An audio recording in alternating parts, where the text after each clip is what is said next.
Streets don't love nobody. Gotta find a new route to make it out, man, cause streets don't love nobody. Used to think it was all good, but I found out the hard way.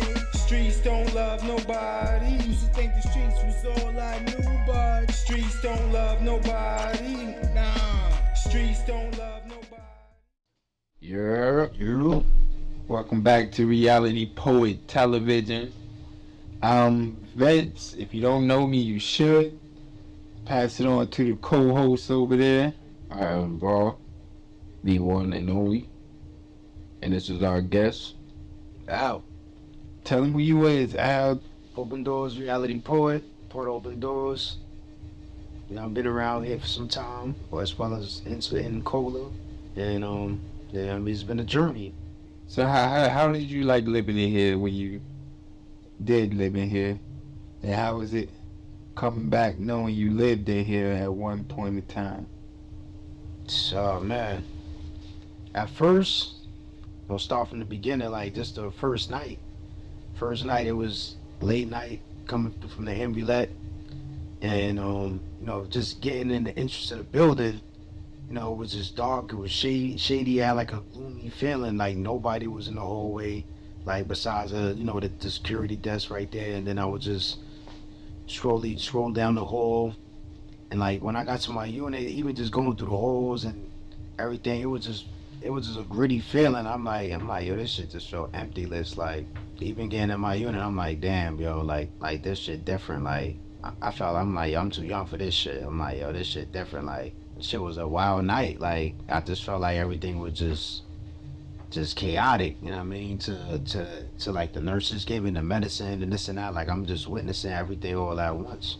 But from even past that, and from the time even being here, it was just like, I mean, had some good times, had some bad times. Yeah, definitely. And that's how we first met. I came in a little bit right behind you. And doing therapy, both of us, you know what I'm saying? And Right. That's how we clicked. Right. We was outside after that. Yeah, we was really like at the time like a lot much more, younger in our early stage during our injuries, and we was just like, as we do, focusing on therapy. And you know what I'm saying? I'm like, yo, what's up? We was just chopping up. It was outside, like, yo, we gotta get outside sometime, like, we gotta, get some air, get some freedom, like, you know what I mean? Like that's how we felt, cause we was just like, yo, we just stuck in here, we focus, we doing therapy and all that, but it's not enough for us. So we still got that youthfulness in us, and it's like, yo, like we gotta get out, and we damn sure made sure we was able to get outside. That's a fact. Yeah, I remember it. Like, you know what I'm saying? Like, my first time here, and it was like, it was crazy. But I can imagine how you felt, because you went straight to the C building. And once I did move to the C building, I went over there and like, what the hell is this? Like, got 4 beds in one room. Yeah. Oh man. Like talking 4 different total different personalities in one room. Yeah. That shit was crazy. Well, what's up, man? what's going on, my brother? You over there dozing off? I'm just like, yeah, I tell y'all a little history and shit, waiting for my turn. It's your turn. I got my little history right here now. Still, let's hear it. We got mutual friends, Michael Beardo and shit. Shout out Michael Beard. Shout out Michael Beardo. Mike came to me one day and was like, yo, hey, you from Fort Greene, man? I'm like, yeah. Like, yeah, my man from Fort Greene. I'm like, yeah, alright, whatever. He's like, come in, we can go talk to her and shit. Start talking, trying to find out we know mutual people and shit. I ain't say nothing to him, he ain't say nothing to me about nothing. He go back and talk to his brothers and come back the next day like, oh, I talk to my brothers and this and that. But ever since then, yeah, I've been real tight and shit. I remember speaking of like the system and how they did you, Al, like getting you up out of here. It's crazy. The system is all about money and making money, Mm-hmm. and they ain't trying to give you nothing if they see you got something. Right. Well, on another note, Or at least if they think you got something. Yeah. You know, and that's what it is. It's like they think otherwise, or they see otherwise, and like, yo, all right, this person, he could go. on another note, though, tell them how you got open doors. It's wild. Like Michael Berto, shout out to Michael Berto once again. You know, we was on the island, you know, out on the summer day, you know, by the field, and every time, you know, we be chilling, I'm like, you know, like I said, like the mystery white lady pop up, I see, you know, Jenny pop up, and I always be like, yo, I mean, you know, he'll sit, you know, talk aside while be on my phone, or, you know, take care of my business or whatever. But I always be like, yo, who that lady, yo, like, you know what I'm saying, like, you know, you know, told me about it. Yeah, you know, she's trying to, you know, help a lot, you know, at Cola, trying to, you know, help, you know, see chips. You know what I mean? Make sure everybody, you know, see was good, you know. So she was really like trying to show support. She was intrigued to, you know, help the youth, and so I'm like, all right, that's what's up, you know. And, Don't forget the bait. yeah, and yeah, get bait. yeah, that I mean, the goodies and the snacks and the munchies is what got, you know, a lot of, you know what I mean, some people here no names. However, though, you know, it's like we was by the field, and you know, it was just times that he would just, you know, tell us some of the things I was doing, like, you know, going to school, doing my therapy at this time, like getting my license and stuff. And he's like I was, you know, going in, and he's like, yo, you know, telling these type of things, like, yeah, like, you know, sound very intrigued. So like, yo, when we come through, you know, to a poetry workshop, or, you know, one of the workshops at the time, and I'm like, all right, you know, I come through, I check it out, I see what's up, you know what I mean. And not only that, like, it was a time where even Mike was just like, yo, you know what I mean, everybody, you know, is looking good, you know what I mean, the energy's looking good in here, you know, we got the music there, got this, that, the video stuff, like, I was like, all right, I was like, yo, the vibe is right, like, I'm glad to hear that, and that's good, because it's like, it's not like us as youth, you know what I mean, we ain't got shit no more, we got something, like, you know what I mean, like, that's lit, and that's something that's fun, it's like something that we do. So I'm like, all right, yeah, let me see what's up, you know what I mean, pulled up, like, yo, all right, let's make it happen. Yeah, years later, here we go. You know, done did big things and trying to inspire people that's in our position to keep going, keep living. Like, I know you spoke a little bit about it, but like, how has Open Doors like helped you be you? You know, just help you be a better you. You know, it helps me, you know, like I said, when it comes to the poetry, you know, it's a whole therapeutic thing, you know what I mean, for me. And I can feel like I actually help and inspired others and influence others, you know, so just hearing that alone, like, you know, it just, like, yo, put it together, and it's like gonna keep on going with it. And not only that, like, just the familyhood of Open Doors, like, you know, it's just, we actually came a long way, and even through the whole pandemic situation, like, being on the outside, you know, looking in it, but actually still being there with y'all, it's like, it's crazy, because it's like, it's so much, and so what little can do and cannot not do. However, though, we was able to make things happen still. So, and that's what we was able to get through it, and I'm glad for that. Like, and that's what it's about. Like, you know, as a family, Open Doors, like, and just in general, like, you know, just sticking through the storm.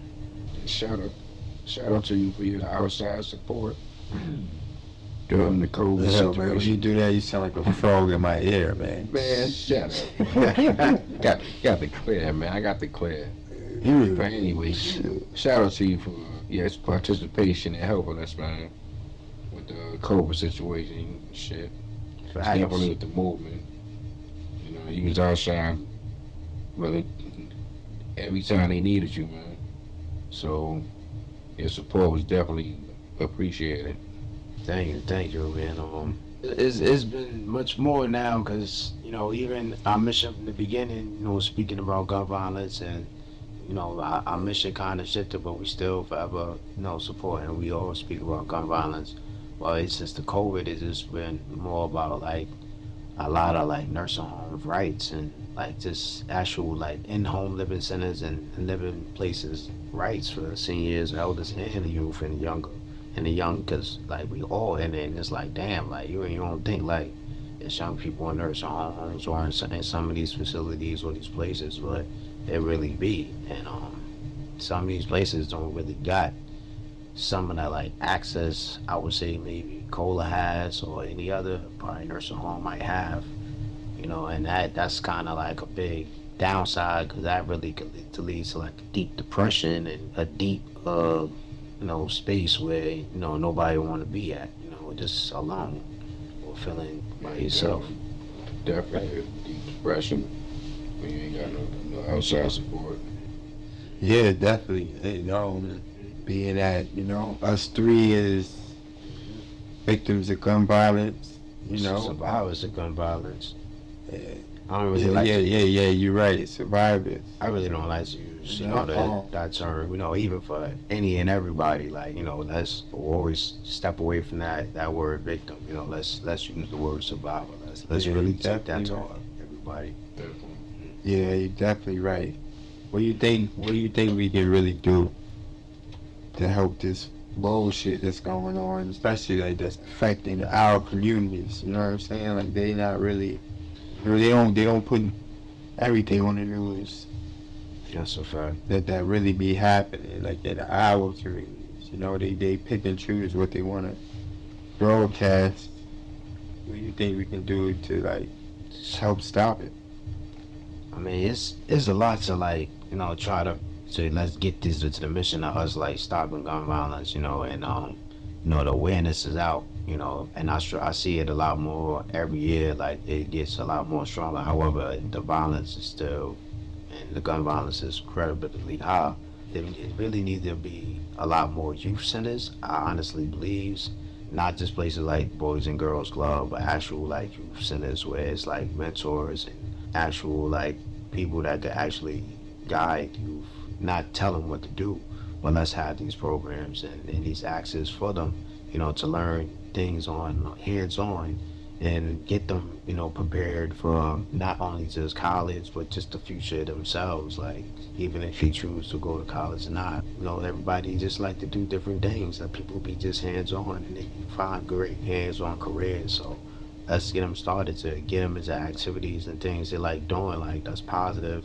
Like I see a lot of stuff that's a lot of influence, and it's like people want to blame TikTok, and there's a lot is that, and it also just start for like what's going on in the community, and it's like like a lot of youth need to be heard. Like what's going on? Like you got a problem? Like you don't have to feel like you're alone, and it's like you don't have to feel like you're embarrassed. Like speak to them and talk. Don't let them tell you like do this and do that on the negative shit. That's gonna get you caught up. Like you don't want that kind of influence, because it's like that kind of influence it's just the same old shit. And as we get further into the future, things ain't the same. Things ain't gonna be the same. So as we going through this change, it's like you ain't got no choice but to either be for the fucking better or you just gonna fail. Like, and it's like ain't nobody gonna just say you don't want that. Like for you fail at an early age. By the time you be at an older age or elder age, you be really hurt. Like you be really hurt. That's the thing, man. This generation don't give a fuck. So, you know what I'm saying? Especially like where we come from. You've seen it and I've seen it myself. Then they got 2 centers down there. You know what I'm saying? They got 3 centers for them to go play ball. These little motherfuckers that go down there and play ball, do this, listen to the coach, this and that, yada yada. Let's talk to this person and come out of there and still go shoot some shit up. You know what I'm saying? So sometimes the help be there, it just be the motherfucking individuals or the people that they be around. That's what I'm saying. Yeah, but yeah. And nowadays they listen to this fucking this drill music and I was just gonna get on that topic to ask y'all. What do y'all think about that? Like people that's really speaking up, saying like the message that's in the music right now. I don't see no messages. The only message I see is just the negativity inside of it. However, I do see and hear drill music beats and songs that do got some nice sound and credibility to it. And I don't like the fact that it's all this other bullshit drill or this other rap beef drill and all that, that's just like, yo, it's just pushing all that stuff back because, of course, it's just the hot stuff of the town or just the hot topic at the time of the being. However, it's like this drill thing been going on since over a good 10 years now. We could say like at least like we could go back like that far. How far were you at Bobby? We could go back to Bobby. Chief. We could go back to I'm talking about like in New York though. That's Bobby. Yeah. We can go back to Bobby. Yeah, start with Bobby. Especially since he caught the first cakes. Yeah, that's what people like really realize. Like, Started really listening. yeah, started really listening because they realized what really was really going on. You know, who they beefing with, where they from. You know, and that got a lot of people indicted. Got a lot of people That's the killed. shit. He's telling on these, so he ready to tell on himself. Yeah, a lot of them indicted, killed. This is not a good look for the city, you know what I mean? Like, yeah, we could turn up, but it's just not a good look for us, you know what I mean? Like we gotta do better, because this shit it's just crazy. I think once, and I'm trying to remember like how far the drill music go back from Chicago. Would you say, Chief?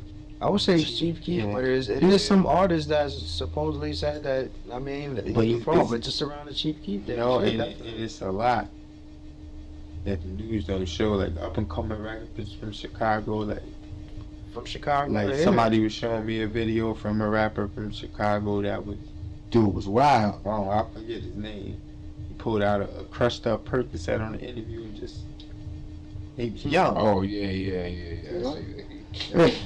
He wasn't? Yeah, and then he going to shoot at somebody, and him getting killed. Video and everything, you know, off of this song. You know, that's why they started beefing off of this song. A lot of that, them situations be happening. Even in New York, it's been like that. You know, people doing these drill raps and these diss songs, and they mans get caught up, they get recorded. You know, and then even recent, Fulio, Yeah. you know what I mean, on his birthday. On his birthday, Yeah, but but that's Oh, wow. But you see how he was dissing. Yeah, there's a lot of.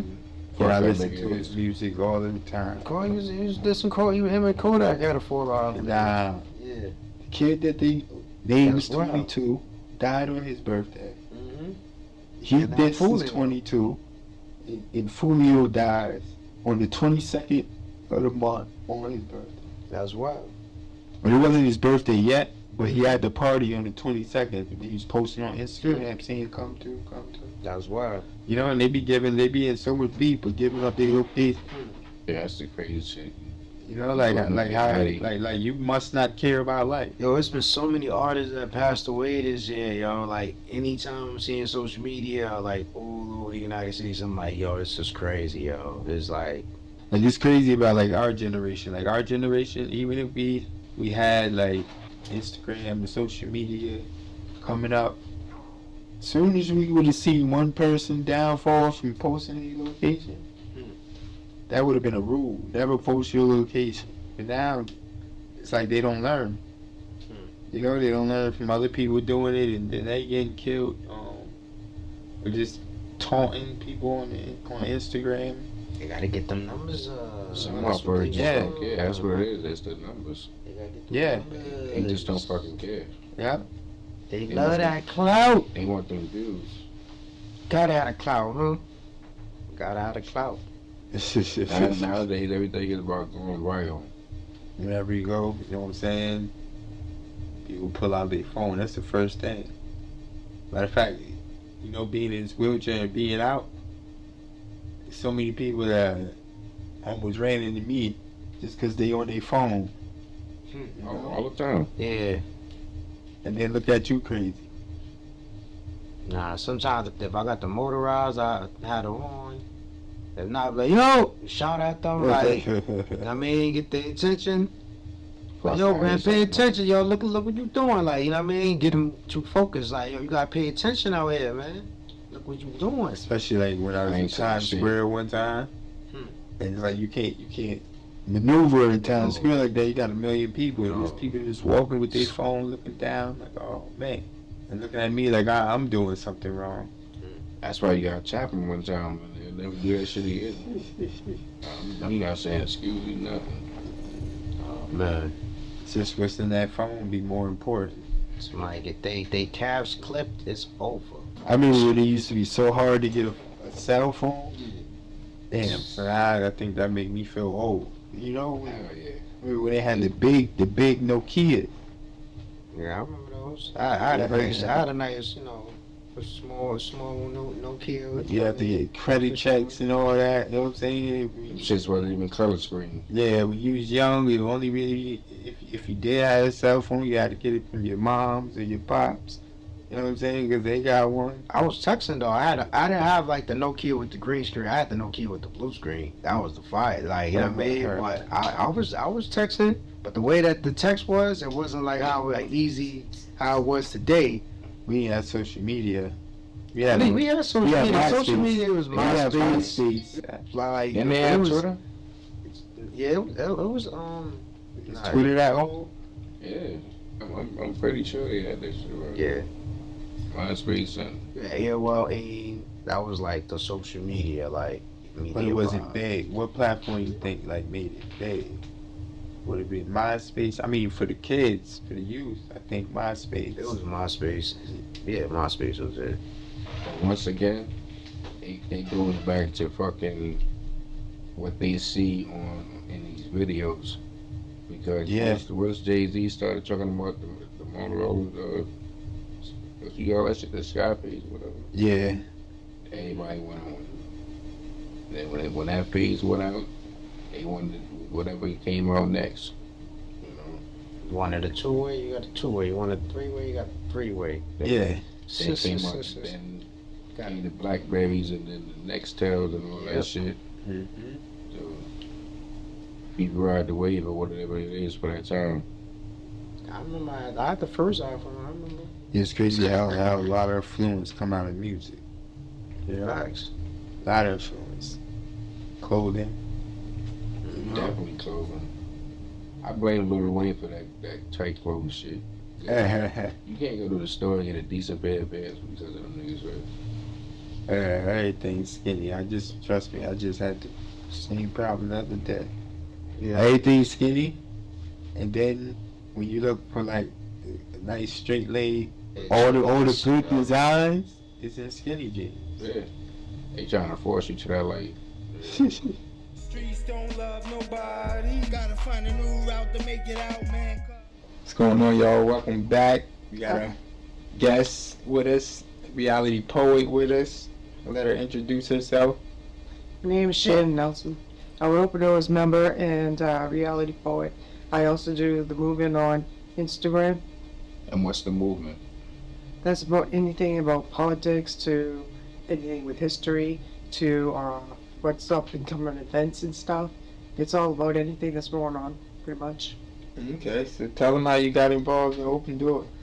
Well, I first met Jay, and then I met everybody else, and I think it was Roy that came up one day and says, "Hey, Shay, you want to come and join one of the meetings?" And I was like, "Sure." And that's when I started, but the pandemic happened, and that's when I lost touch with everybody for a minute there, but then got back in when everybody was doing the Zoom meetings. That's when you left. Yeah, I left Kohler like a couple months before it got really bad. I think I left in like June. But we were doing the Zoom meetings when I was here for like a few months. Then I left, and then I was doing the Zoom meetings when I got my apartment on the west side. Okay, so how was that transition? How that transition? Well, it was a big step where you have more responsibilities for yourself, which I like because I like being able to choose where I want to go and where I'm going to go and when I want to go, and like even going to like bed and stuff. Like here at Kohler, you always had a schedule that you had to stay on, and there's no like, oh, I want to just sleep in tonight. Well, that doesn't happen. And if you want to just get in bed and get back up, that would never happen. You don't get to cook your own meals. Now I'm home, I get to cook my meals and go grocery store. No. You ain't cooking shit. You ain't cooking. What? Well, I am not cooking this first. That's straight. Yeah. You ain't cooking shit. I'm directing. Yeah. Supervising, I guess. That's what you call it, supervising? Yeah, because that's gonna be my shit that I gotta eat. Hell yeah. So you be giving the restaurant a hard time? Well, sometimes. She tells me, she puts me in line. She puts me in my lane. Tell them where you were originally from. Maine. Born Maine. As we say in Maine, we call it Gotham City. Gotham City. And why is that? It's because I was spelled, I guess. I don't know. That's how we always call him when I was growing up. Alright, so from living in a nursing home to being out on your own in your own place, what's the differences when you leave and dealing with nurses and then now you gotta deal with a agency? Oh shit, I went through hell. You have no idea. Like, some of the agencies and some of the caregivers, I mean, some of these caregivers, they need to go to a psychiatrist or something before they get hired. Because you have to deal with some really loony people. I mean, it's like they're way out there sometimes. Yeah. I mean, I think that goes with anywhere you go with being an aide or nursing assistant, whatever. It's just the person that you just dealing with in general. But I mean, like, some of them are just outrageous. But then you have some really good ones, like Rishma and Lolita. Like I said, it's the same. You got some nurses that shitty, but you know. Well, it happens lots of times with agencies. They'll drop you because they can't find anybody to work for you. Because basically, some of those people that come to your door don't want to do the work because we're quadriplegics, so we're a lot of work. And I've been left high and dry where a lady just walked right out one day and just left me there. And I had to call my friend Karen to come over. And then Gabriel had to come over too. Wait, so, hold up. She walked out and left you by herself. That's wicked. Yeah, she's supposed to get some kind of... They can't be sued or nothing for that shit? Yeah, something like that. I know they get their license taken away or their certificate or whatever they got. Because that's the thing, you know, it's not hard to go and get a caregiving job because they could just hire anybody and they don't even do some kind of check on them because of the fact that, you know, you just take a 2-week course and that's it. You know, it's like some people don't even know how to read or write or speak the language. They don't even know my language and they come in there speaking Spanish or some other language and they're like, huh? And it's like, how am I supposed to direct my care when I'm disabled and I can't even move? How am I supposed to speak to someone to tell them how to take care of it? I mean, and sometimes it's like you call agencies and it's just total nightmares. How many agencies you went through until you got satisfied? Oh hell! Oh my god! I think I went through maybe like 7 or some shit. Damn. Or 5. Yeah. And then I had the one I'm with right now. I had to sue because it wouldn't give me 24 hours, 12-hour split shift. It's called, you know. And they wanted to just give me live-in. The person who's live-in, that person is able to get up and walk by themselves, go to the bathroom and stuff, whereas I couldn't do that. And somehow they had me written up that I could walk to the bathroom and stuff, and so they were denied my 12 and 12 split shift. And so I just, like, not sue them, but I had to bring them to court until I could get that. And so I finally got that because I have to have assistance in it because we're quads, we're supposed to get turned every 2 or 3 hours so we don't get pressure sores. That's crazy.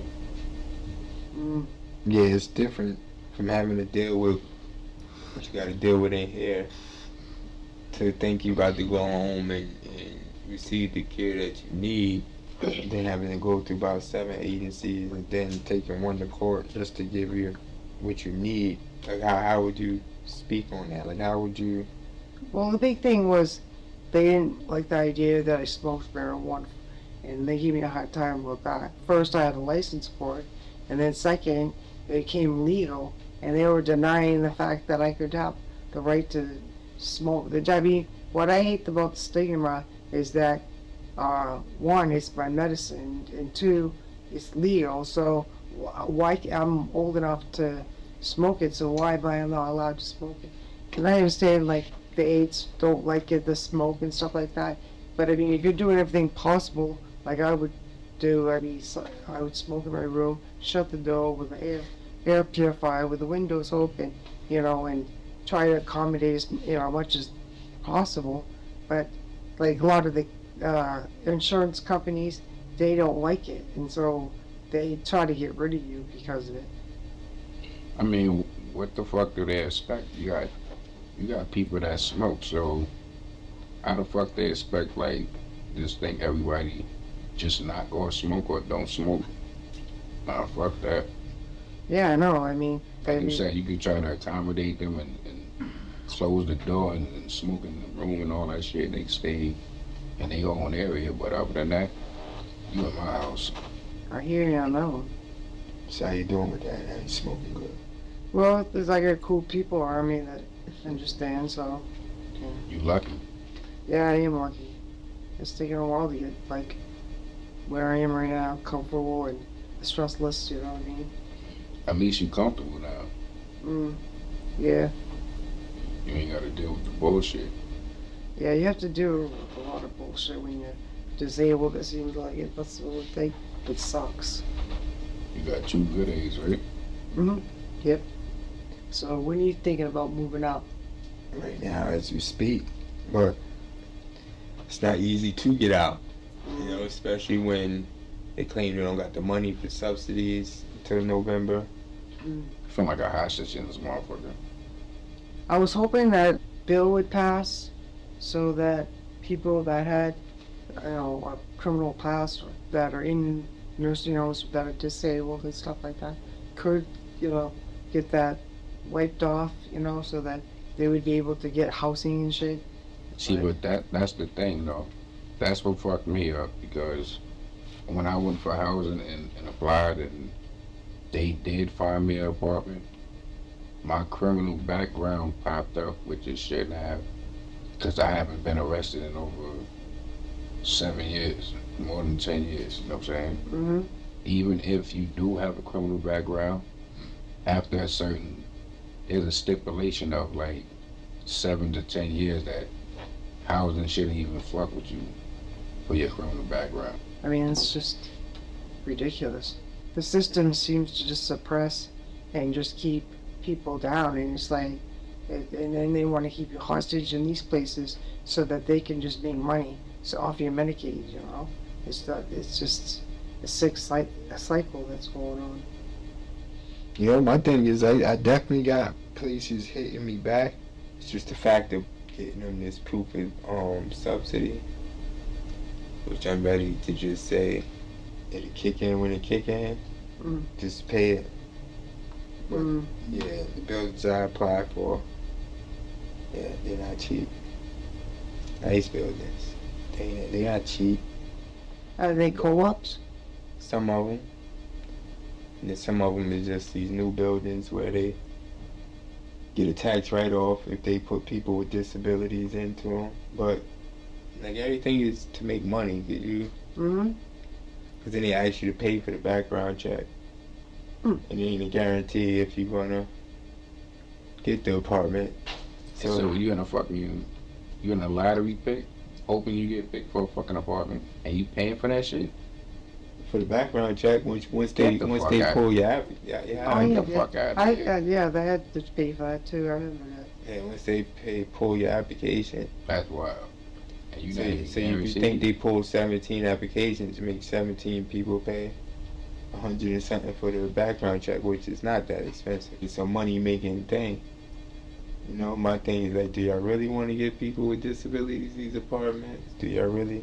Then they send you over a list of what documents they need. Then you put the list of documents in. Then they might hit you back a week later and say, yeah, we need a proof of income and a proof of your disability from a doctor. You have it to tomorrow this time to get this in. You want to picture me in a fucking wheelchair? How can you get proof of that from a doctor in one day? Right. Get your employer to write up a letter in one day Yeah, that's cold bullshit. You know? They seem to get money out of us somehow. Yeah, but this and then don't want you to have shit. Mm. And Nope. especially when it comes to Medicaid. Yeah. Oh, that's ridiculous. So tell me like how you like being a part of Open Doors. How does it liven your livelihood? Well, I mean, I don't have much family, so, and all my family's up in Maine and stuff, so I'm like single in here in New York. So it's nice to have like a family from here too. You know what I mean? That's cool. Yeah. And I like working too. It helps me get motivated. It helps me do something with my brain by just sitting around. You know what I mean? Smoking it away, right? Yeah, smoking it. I feel you. Yeah, that's definitely what we used to do. All we used to do before Open Doors. That's what I still do. Yeah. I mean, yeah, we still do, but at least we're a little bit more motivated and just sit around not, doing nothing. No, see, once you get, you still sit around. Oh yeah, we're all sitting around. Yeah. I got you. How has not only working with Open Doors made you a better person, but like really tell me how has it helped you? I've come out of my shell a lot. I used to be like really shy and stuff, and I didn't really know how to voice my opinions much. I mean, I voice my opinions, but to speak out and stuff. I know one thing during our pandemic and a couple of events or whatever, you was definitely front line with Errol out there while we was on lockdown. Oh hell yeah. So we definitely appreciate you for that. Yeah, hell yeah. I mean, I know it feels, you know what I mean, to be locked up and you can't get anywhere. I mean, I was like locked up with you guys for at least like 2 months. Yeah, I think you was the first person that escaped. Yeah. I broke out the front door. Yeah, twice. Yeah. To be locked up and to be in a room and not have, all you have is your phone or an iPad and TV. And it's like, how much TV can you watch? Right? How many movies can you watch? I mean, to see the summer go by and not be able to go outside, I mean, that's just torture right there. Especially for us, because that's like our only season that we can enjoy and not be freezing our butts off. Yeah, I really watch people lose their mind.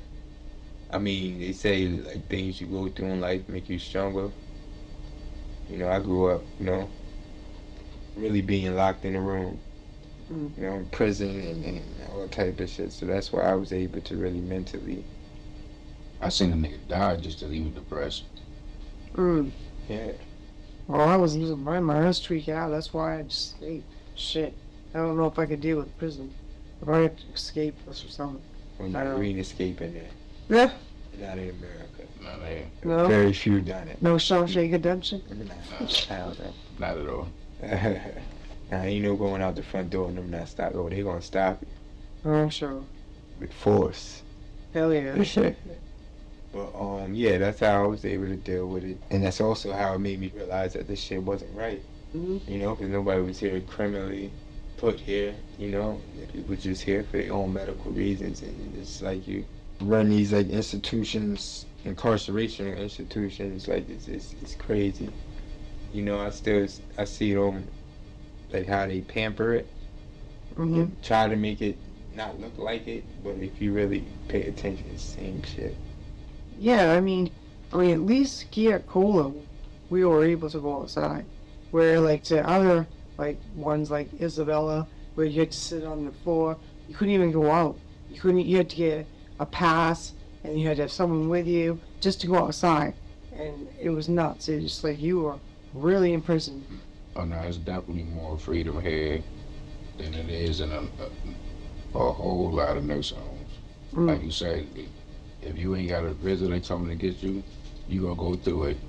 'Cause you will not see outside. Nope. And that's across the country too. Yeah, what you want to see for the future Open Door? Well, I don't know. I'd like to do the idea I want to do, maybe. But we'll see. Yeah, you gotta get your beat machine out and Beat machine. I just need someone to help me with it. Like, Wait, hold up. The fuck you mean beat machine? Shannon, you making beats? no, Nah, she no, she you know got my this- idea. Yeah, Got this great idea that I don't West Coast want Chanel? to say on the camera. No. Somebody will steal it. You got a West Coast Chanel here? No. Oh, shit. No. Nah, she does have a great idea that I think can come together. Shannon always got a fucking idea. How was the concert? It was good. I hope we can get a booth next year. 'Cause there's a lot of people there. Yeah. Mhm. In that heat? Yeah. It wasn't really bad because we were in the park and we were in the shade and it was breezy. Yeah, so the Disability Hip Hop Jam, I see they had a nice DJ from Hot 97, DJ Drewski. How you like the performances that was out there? They were really good. Really good. There was a young lady that was in a wheelchair. She was really good. What she was doing? She was doing rap. Oh, okay. Most everybody to rap. This Down syndrome lady, she freestyle rap. It was good. Four Wheels and 4 Wheel City. yeah, Four Wheels. Shout out to 4 Wheel City. Four Wheel City. Yeah. I seen another artist that was there that I always see on Instagram called Gifted Hands. Yep, he was there too. Mhm. They were good. You guys missed it. You would have liked it. That's nice. Mhm. Glad you had a good time there. Yeah, there was a lot of booths and stuff. So I didn't get to get around to the booths because I was enjoying the show. You said, I was just about to say the same shit. So you said booze. No, not booths. Oh. Booths. Oh, Booths. Booths. That's my main okay. accent. I about to say the same shit. Sound like you said. so people were just selling merchandise and stuff out of their booth. We could have sold some merch there next time. At first, we got to get some summertime merch. That's definitely dope. Appreciate you for coming out, hopping on the podcast. Oh, it's a pleasure for you to come and share your time with us. Oh yeah, my pleasure too. All right, we out. We're out. Okay. Streets don't love nobody. Gotta find a new route to make it out, man.